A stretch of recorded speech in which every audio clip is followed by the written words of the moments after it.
পাকিস্তানে সবসময় কিন্তু একটা অভিনব ঘটনা ঘটতেই থাকে। সম্প্রতি খবর এটাই হচ্ছে যে প্রায় ২৫০০ পাকিস্তানি সোলজার তারা পাকিস্তান সেনাবাহিনী থেকে রিজাইন করেছে। এবং এটা যে এক্ষুনি থেমে যাবে তা নয়। পাকিস্তান সেনাবাহিনীর বেশিরভাগ নিচের পোর্শনে যে সোলজাররা রয়েছে তারা পাকিস্তান সেনাবাহিনীতে আর কাজ করতে চাইছে না, এটাই হচ্ছে আসল ব্যাপার।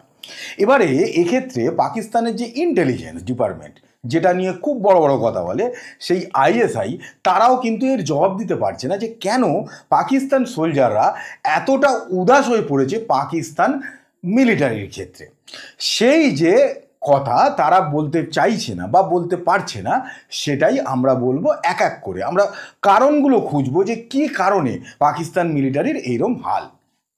প্রথমত, ঠিক দুদিন আগে একটা খবর আছে যে হাফিজ সঈদ এবং তার নেফিউ এবং তার রাইট হ্যান্ডও বলা যেতে পারে আবু কাতেল, তারা দুজনে একটা সভায় গিয়েছিল এবং সেখানে তাদের উপরে হামলা হয়, আননোন গাংম্যান হামলা করে এবং তাতে হাফিজ সঈদ প্রাণে বেঁচে গেলেও আবু কাতেল তিনি কিন্তু মারা গেছেন। এবারে ব্যাপার হলো যে এই যে হাফিজ সঈদ লস্করি তাইবার প্রধান, এ ভারতে সংসদে হামলা, তারপরে উড়িতে, পুলওয়ামায়, মুম্বাই অ্যাটাক, পরপর প্রত্যেক কটা যা ভারতে জঙ্গি হামলা হয়েছে এই হাফিজ সঈদ কিন্তু তার পেছনে ছিল। আচ্ছা, আবু কাতেল সেও কিন্তু পিছিয়ে নেই। সেও 2023-এ রাজৌরিতে যে জঙ্গি অ্যাটাক হয় এর পেছনে সে ছিল, এবং বৈষ্ণবদেবীতে যে বাসের ওপরে জঙ্গি হামলা হয় তার পেছনেও কিন্তু এই আবু কাতেল ছিল। এইবারে বক্তব্য হচ্ছে যে অনেকে বলছে যে নাকি পাকিস্তান সেনাবাহিনীরই কোনো একটা অনুষ্ঠানে এরা গিয়েছিল। যাই হোক, যেখানেই গিয়ে থাক, পাকিস্তান 2018-তে যখন গ্রে লিস্টে চলে গেছিল এবং তারপরে ফরেন এড যখন পাকিস্তান বন্ধ হয়ে যায় ভিক্ষা পাওয়াটা, তখন পাকিস্তান একটা লোক দেখানো কাজ করে। তা হলো 2022-এ পাকিস্তান আদালত হাফিজ সঈদকে 31 বছরের জন্য জেলে পাঠায় জঙ্গি কার্যকলাপের সঙ্গে যুক্ত থাকার জন্য। তাহলে 2022, এরপরে আজকে হচ্ছে 2025, 31 বছর কমপ্লিট হয়ে গেছে। তাহলে যে হাফিজ সঈদের জেলে থাকার কথা, সেই হাফিজ সঈদ বাইরে কি করছিল যে তাকে অন্য কেউ এসে মারতে পারছে? ইন্টেলিজেন্স ফেলিওর সেগুলো তো পরের কথা, কিন্তু সে বাইরে কি করছিল? আসলে পাকিস্তান, এই যে পাকিস্তানে কয়েক মাস ধরেই এই গণ্ডগোলটা ঘটছে যে কেউ কখনো বাড়ির বাইরে দাঁড়িয়ে রয়েছে, তাকে গুলি করে কেউ মেরে দিচ্ছে, কেউ হয়তো রাস্তায় দাঁড়িয়ে রয়েছে, তাকে গুলি করে মেরে দিচ্ছে। যদিও সাধারণ মানুষকে কেউ মারছে না, এই যাদেরকে মারা হচ্ছে তারা প্রত্যেকেই টপমোস্ট জঙ্গি, মানে তাদের কোনো না কোনো জঙ্গি নাশকতার সঙ্গে তারা যুক্ত আছে, এদেরকেই সব মেরে দেওয়া হচ্ছে। এবারে পাকিস্তানের বক্তব্য হচ্ছে এই যে কাজটা হচ্ছে এইটা করছে হচ্ছে মানে ভারত। আসলে কিন্তু এই যে হাফিজ সঈদের মতো জঙ্গিদের মারতে চাইছে আইএসআই নিজেই। কেন না? হাফিজ সঈদদের পাকিস্তান যে তৈরি করেছিল তার কারণ হচ্ছে যে কাশ্মীরকে দখল করে নেওয়া, ভারতের পোর্শনে যেটা আছে সেইটা এতদিন তারা সময় পেয়েছে। এখন এসে 370 দ্বারা উঠে যাওয়ার পর পাকিস্তান ফাইনালি বুঝে গেছে যে কাশ্মীর নিয়ে আর কিছু করা যাবে না। তাই কাশ্মীর নিয়ে যখন আর কিছু করাই যাবে না, তখন এই হাফিজ শহীদদের রেখে আর লাভ কী হবে? তার কারণ এদের পেছনে যে পরিমাণ সিকিউরিটি, যে পরিমাণ টাকা খরচা করেছে পাকিস্তান, একটা স্বপ্ন দেখেছে, সেই স্বপ্ন বাস্তবায়িত হয়নি। তাই যখন এদের কাজ ফুরিয়ে গেছে তখন এদের আর রেখে কী হবে? তাই আইএসআই এদেরকে মারিয়ে দিচ্ছে রয়ের ঘাড়ে দোষ ফেলে। এবারে আসি 2 নম্বরে। 2 নম্বর হলো যে কয়েকদিন আগেই পাকিস্তানে একটা মিলিটারি কনভয় যাচ্ছিল 90 জন সোলজারকে নিয়ে, তাদের ওপরে হামলা হয় এবং 90 জন সোলজারই মারা যায়। 3 নম্বর ঘটনা, পাকিস্তানের জোহর ট্রেন হাইজ্যাক হয়।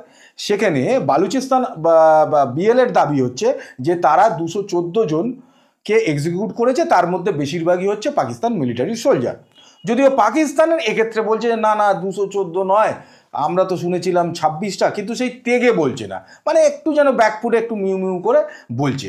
সে যেভাবেই বলুক না কেন, আদতে যে একটা বিরাট পরিমাণ লস সেখানে হয়েছে সেটা কিন্তু বাস্তব। এই ক্ষেত্রেও কিন্তু পাকিস্তান অভিনব, কারণ আমরা নর্মালি শুনে থাকি যে প্লেন হাইজ্যাক হয়, এই বোধহয় প্রথমবার শুনলাম যে ট্রেন হাইজ্যাক হয়ে গেল। এটা একমাত্র পাকিস্তানেই সম্ভব। এইবার আসি 4 নম্বরে। একটা দেশের কাছে কত বড় লজ্জা হতে পারে যে পাকিস্তানের একজন ডিপ্লোম্যাট, মোস্ট প্রবাবলি টার্কির অ্যাম্বাসেডার, টার্কিতে পাকিস্তানের অ্যাম্বাসেডার, তিনি আমেরিকায় যেতে চেয়েছিলেন ছুটি কাটাবার জন্য, তাকে আমেরিকায় ঢুকতে দেওয়া হয়নি, পত্রপাঠ বিদায় করে দেওয়া হয়েছে। 5 নম্বর, ডোনাল্ড ট্রাম্প ক্ষমতায় আসার পর 43টা এরকম দেশকে আইডেন্টিফাই করা হয়েছে যেখানে আমেরিকানদের যেতে নিষেধ করা হয়েছে, ভিসা না নেওয়ার জন্য বলা হয়েছে। সেই যে 43টা দেশ আছে তার মধ্যে পাকিস্তানও আছে, পাকিস্তান এখানে অরেঞ্জ লিস্টে আছে। এইবারে আসি 6 নম্বরে, যেটা খুব ভয়ঙ্কর একটা খবর, তা হলো পাকিস্তানে এই মুহূর্তে সরকার পক্ষের বিরুদ্ধে যে আছে, বিরোধী পক্ষে, তার অন্যতম প্রধান নেতা ফয়জুর রহমান, তিনি দাবি করেছেন যে এই মুহূর্তে পাকিস্তানে যে মিলিটারি চিফ রয়েছে আসিফ মুনির, তার ইমিডিয়েট রিজাইন করা উচিত। এই ফয়জুর রহমান কিন্তু ইমরান খানের যে গদি গেল তার পেছনেও কিন্তু এর হাত ছিল।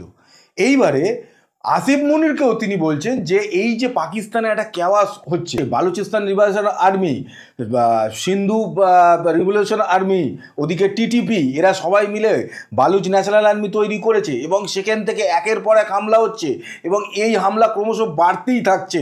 কোনোভাবেই পাকিস্তানের মিলিটারি, আইএসআই, তারা কেউ কিচ্ছু করে উঠতে পারছে না এই হামলার বিরুদ্ধে। এবং অদ্ভুতভাবে যে বিএলএ এটাও দাবি করেছে যে তাদের শত্রু শুধুমাত্র পাকিস্তান নয়, তাদের শত্রু চীনও। তার কারণ বালুচিস্তান যে প্রদেশটা আছে সেটা পাকিস্তানের যে টোটাল এরিয়া তার 40% হচ্ছে বালুচিস্তান। পাকিস্তানে যে টোটাল গ্যাস প্রোডাকশন হয় তার 40% হয় এই বালুচিস্তান থেকে। বালুচিস্তানে ওয়ার্ল্ডের গ্রেটেস্ট কপার, গোল্ড এবং পেট্রোলিয়ামের রিজার্ভ আছে। এইগুলোই পাকিস্তান আর্মি বা পাকিস্তানের সরকার এখান থেকে রিসোর্সগুলো কালেক্ট করে এবং তারা নিজেদের পকেট ভরায়। আর এই বালুচিস্তানে যে 1.5 কোটি মানুষ আছে তার 70% মানুষ দারিদ্র্যসীমার নিচে বাস করে। ফলে এরা হামলা করবে না তো করবেটা কি? স্বাভাবিক, যা হবার তাই হচ্ছে। এবারে এই যে এতগুলো কারণ দেখলো যেখানে পাকিস্তানের মিলিটারির ভবিষ্যৎ কি আগামী দিনে সেটা কেউ বলে উঠতে পারছে না, এমনকি মানে পুরো ছন্নছড়া একটা ব্যাপার চলছে।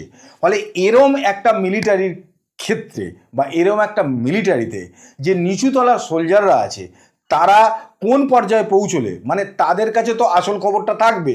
ফলে কোন পর্যায়ে পৌঁছে গেছে পাকিস্তান মিলিটারি যে সেখানে নিচুতলার যে সোলজাররা রয়েছে তারা আর পাকিস্তান মিলিটারির হয়ে সার্ভ করতে চাইছে না, তারা রিজাইন করছে একের পর এক। এগুলোই ছিল এই এতগুলো লোক যে রিজাইন করেছে তার মুদ্রা কথা। আপাতত আজকের মতো বিদায় নিচ্ছি, দেখা হচ্ছে পরের ভিডিওতে। ততক্ষণের জন্য নমস্কার।